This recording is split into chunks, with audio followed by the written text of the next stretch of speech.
Welcome to JWL Sports, where we review all the best sports clips from around the world. Now you're probably wondering, why should I watch over here instead of anywhere else? And that's because over there, they don't care about what you have to say. They say this all the time, they talk down to us, they think we're just a bunch of clowns on YouTube, Twitter, but I think it's the opposite. I think we know exactly what we're talking about. So I read every single comment. So whether you agree with me or disagree with me, either way, let's get in some discussions, let's get in some fights, but ultimately, let's just have some fun. So we're watching a clip of The Herd, with, as you can see, Nick Wright, looking as foolish as ever, talking about Doc Rivers and the Bucks and how they've been flailing. I really want to do this. I haven't seen what he's about to say to Colin, but I reviewed a clip yesterday talking about where Nick made this insane statement that the Bucks were losing on purpose because they don't want to play the Sixers. And I said, well, first off, I did my own victory lap because I said, I told you the Sixers are going to be legit. And a lot of you guys gave me crap for that. So just a little minor victory lap. But that's number one. Number two, the real point is that if that's accurate, let's just say that that's true. That also proves my point about Giannis. Like, it's a lose-lose situation for Giannis and the Bucks. Because it's either true, which means how weak are they, my God, that they would actually do that. Or two, that it means that they're just not good enough. There's no way to spin it in a positive light. Imagine Kobe Bryant losing on purpose to pick, who he was going to play in the playoffs. Imagine Michael Jordan doing that. LeBron James, Steph Curry, just not happening. So either way, it's a terrible look. So let's see if Nick says that again, or if he's come to his senses a little bit. I don't know if he's got, if he's willing to give such an outlandish take to Colin, but let's take a listen and we'll break it down from there. Power and things go sideways. You take all the heat, and I said power's overrated. I used to think it was everything. Now I don't know. And I look at Giannis, and he has power. And so they moved off Budenholzer, who won a title, and then they moved off Adrian Griffin, and then they moved off Drew Holiday to make him happy with Dame, and now Doc Rivers isn't working, and I'm like, okay, but you're not close to Boston. You don't match up. You don't have their depth. You're just simply not as good. And in the West, you're a 500 team. Go look at them at 29 games against the West this year. They're like 15-14. They're a team. And so in the West, I don't think they're as good as the Lakers. And I don't think they're as talented I don't think they're as good as Golden State. And I know they're not as good as the Lakers. They're not Denver, forget it, OKC. So my takeaway is, if they get bounced early, and now that Embiid is back, and if they played Milwaukee, I would take the Sixers and Embiid over Milwaukee. And what happens if Giannis and the Bucks get bounced early? Nick, I do not believe Giannis is going to go, yeah, I'm good with it. Let's run it back. Where are they as a franchise? All right, so a lot there. Now, we know from Giannis last year, there are no losses, there are just lessons, but that would be one hell of a lesson going out in round one in back-to-back years. Once is the 1 seed and once is the 2 seed in your scenario. This is the one silver lining, because, spoiler alert, this was my pick to win the championship, and I don't want to change those picks, but I don't have a lot of evidence to back that up over the last 2 months of the season. But if you're looking for silver linings to this swoon, is dropping to the 3 line is actually advantageous for them. Even though they've struggled with Indiana, you would much rather deal with either Cleveland that's falling apart or Indiana in round 1 than Philly, which I know they have a very tattered playoff history, Philly with Embiid. You do not want Philly in round 1. With how they have looked lately, and that's who they would get as the 2 seed. But to your bigger picture question, Giannis was on the precipice of us talking about him in all-time Pantheon terms. And I'm not saying he's no longer, that's no longer eligible for him, but you win back-to-back MVPs, a Defensive Player of the Year. You follow that up with a Finals MVP where you score 50 to win the title, coming back from 2-0 down, and it's like, oh, my God, where are we headed from here? You then are up 3-2 on Boston, and, Tatum gets you in that Game 6, and you lose it. You get blown out in Game 7. You then lose as a 1 versus 8 the next year. You add Dame. If you go out again before the conference finals, I think Giannis, despite signing the extension, will start to be looking around. And so I wanted to just point this out real fast, that this is why I always push for caution when trying to evaluate players and how amazing they are, because that's what Nick kind of got lost in his own train of thought, where he was saying we were talking about how amazing Giannis is going to be, and we're going to put him up in these conversations with the all-time greats, and then it didn't really necessarily pan out, right? Like in basketball, it's winning rings, without a doubt, right? There's just no question about that, probably almost to a fault. And that's why people want to jump on to say like a Brock Purdy or some of these other players, CJ Stroud even, and the fans demand that you admit this is like the best quarterback ever, that he's going to be the best quarterback ever. And if you say anything shy of that, they're like, you're a hater, wake up, you're get ready to be wrong, you'll eat your words, all this type of stuff. And it's like, let's just wait a second. We just need a second to let this bake for a minute or two. And to me, Giannis is a perfect example of that.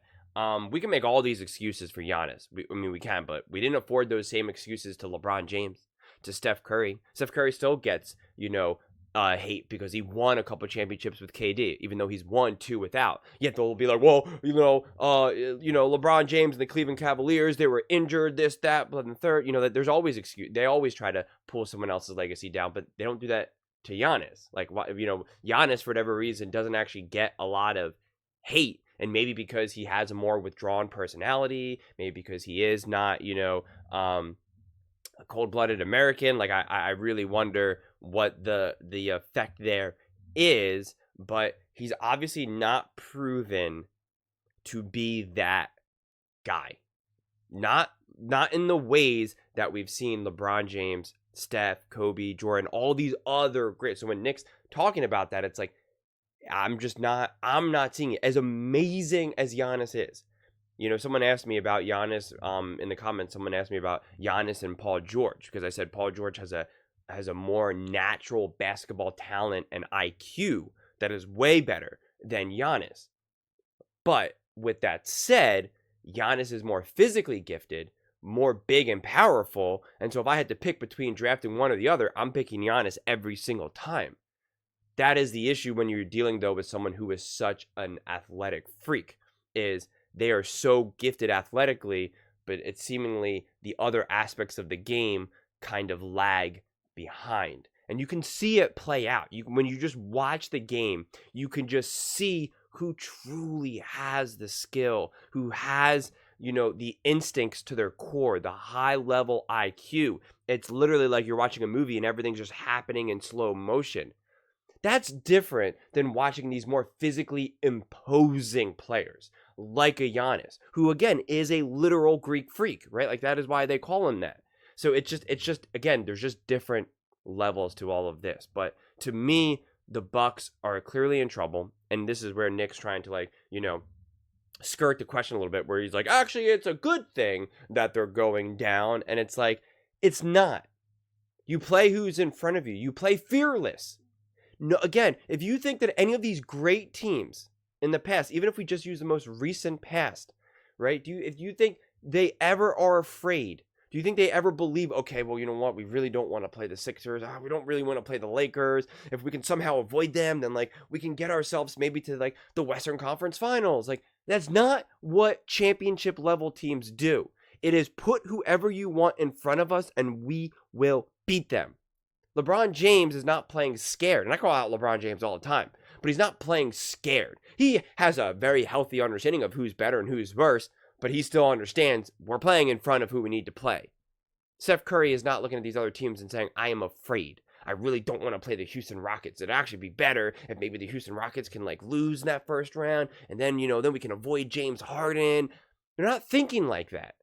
They're like, let's go. Whoever you put in front of us, we will win. And that level of confidence and deep, deep, deep understanding of who you are as a team helps you go deep into the playoffs. But if you're already playing scared before you even get into the playoffs, man, I do not know what to tell you.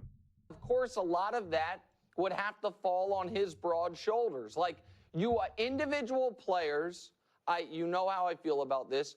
It is unfair to be like, well, why didn't you win the title? In the NBA, that's not how it works.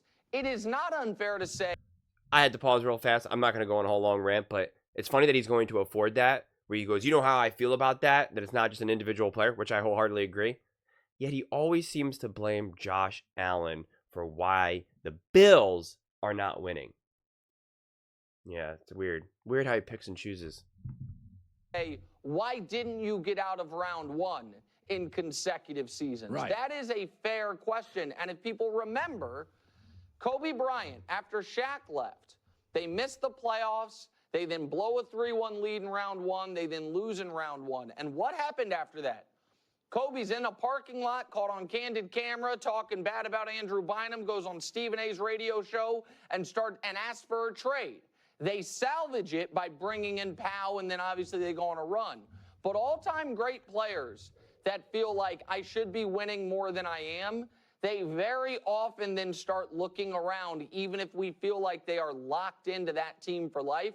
So, yeah, this is a very precarious and important next few weeks for Milwaukee and Giannis. I said yesterday. Yeah, I just don't think that Giannis. I think Giannis is aging fast in a way too, because so much of his success is physicality, is who he is athletically, and I think he will fall off a cliff faster than, say, of course, like a LeBron James in a lot of ways. Even though LeBron James, a lot of his game is physicality, but he's also such a basketball savant. So I just think that someone like Giannis, because he also gets more banged up now more frequently, that's only going to happen more and more and more. So I don't know what you do if you're the Bucks, but I know they've mismanaged this a lot. You know, going through you have Giannis Antetokounmpo, and you have three coaches now in like what, 4 years, 5 years, whatever, not less than that. You know, I mean that's just crazy. That's just I just don't know what you're doing. You know, the longtime player Drew Holiday you trade. You know, it's just they're just messing this whole up, the Bucks, and it really kind of highlights what happens when an organization that was not really well run gets lucky and drafts a player that no one thought was going to be. Right? They did not draft Giannis thinking he was going to be Giannis. They just didn't. I don't care what anyone says. I don't care what revisionist history they try to put forth. So this is what happens. Teams like that just sometimes strike gold and they're like, oh my God. And they're able to like kind of put it together. And the team that they won, you know, when they won the championship was nice, but they also got very lucky. They went up against a young and injured Phoenix Suns team. You know, they were able to get into the championship at the perfect time when these other teams weren't dominant anymore, or there was some injuries taking place. You know, the Phoenix Suns were hardly this true juggernaut of a team, and so they were able to take advantage of that. You know, the Bucks didn't beat the Golden State Warriors. They didn't beat, you know, a LeBron James Miami Heat team. You know, the prime San Antonio Spurs. Like when you think of all these great teams that have gone on dynastic runs or have truly won and said, I am here, they were like going up against juggernaut teams. Miami Heat versus the Spurs, right? The Spurs beat Miami. Miami beat the Spurs. Like those, when you won, you could say that is right. We are monsters. We are here. Both sides of that were true victories against juggernauts. Same thing with the Golden State Warriors. Going up against the Cleveland Cavaliers. Going up against LeBron James. The GOAT or the second to the GOAT. That's a big deal. Beating those teams is a big deal. And then LeBron James beating the Golden State Warriors. You know, those things matter. Giannis got lucky that KD had a tiny little bit of his toe on the three-point line. Otherwise, they're not going to the finals. Then he doesn't even have a finals appearance. And then he's lucky enough to go up against the Suns, who have, you know, Devin Booker, who hasn't been shown to really be able to do much. Where, oh my God, I can't think of his name right now, who, you know, he's with the Warriors, who was all banged up and injured. He's like 90 years old. God, I can't believe I can't think of his name right now. From the State Farm commercials. Ugh, can't ever think of anyone's name. You know, so I mean, like, let's think about it. I mean, yes, Devin Booker's a great player, nice player, but he's not Steph Curry. He's not Kevin Durant. He's not LeBron James. I mean, like, come on, let's be serious here. He's not on those levels. That's why he hasn't done anything, really. He's a great player, and I would love to have him, but come on, let's be serious here. So, the Spurs, which is why the Spurs fell apart. I mean, not the Spurs. The Suns fell apart. They haven't been able to do anything. They went out and tried to get KD. So, I just think that we have to be more honest with who Chris Paul. God, that was going to kill me. Chris Paul is who I was trying to think of, you know? We have to be honest who Giannis is and who the Bucks as an organization are, right? They were very fortunate to win that championship. I'm not taking it away from them. I'm not taking it away from Giannis. Giannis deserved it. Giannis showed up. As I said before, I watched that whole series. I watched all the playoff games, and I watched Giannis, and I was cheering for him. And it was awesome to see him overcome the whole free throw anxiety and fear and have him put up a 50-point game and win. I mean, that was awesome and great. But he did not do that against the Golden State Warriors, the LeBron James Miami Heat, the LeBron James Cleveland Cavaliers, you know, the prime San Antonio Spurs. He didn't do that. He did it against a Suns team that, truthfully, many people can't even tell you who's on that roster. Who are they? They know Chris Paul, obviously. Devin Booker's a nice player. Unless Devin Booker somehow goes on a true run, Devin Booker will be a forgotten player. He'll be someone that people talk about as being great, but he's not going to be someone 20 years from now that people are going to be like, Devin Booker was amazing. It's just whoever talks about Devin Booker outside. Do you ever watch these shows and see them talk about Devin Booker? Are there any long, you know, like look at this. We're talking about Giannis right now. No one's saying, why will Devin Booker not win a championship? We were talking about Devin Booker being the next Kobe Bryant. No one's even talking about it. So, and again, that's who he beat. That's who Giannis beat. So, it matters to me. It really, really does. And that is kind of proof as to they were never really that good or as dominant of a force. Because if they were, all these other great teams, the Spurs, the Heat, the Lakers back in the old days, the Golden State Warriors, they not only go to multiple NBA finals, but they also win multiple NBA finals. 1, 2, 3, 4. These greats, these players that we talk about Giannis trying to be in discussion with, the Kobe's, the Stephs, the LeBrons, they got 1, 2, 3, 4, 5. They got a lot of championships. They got a lot of rings.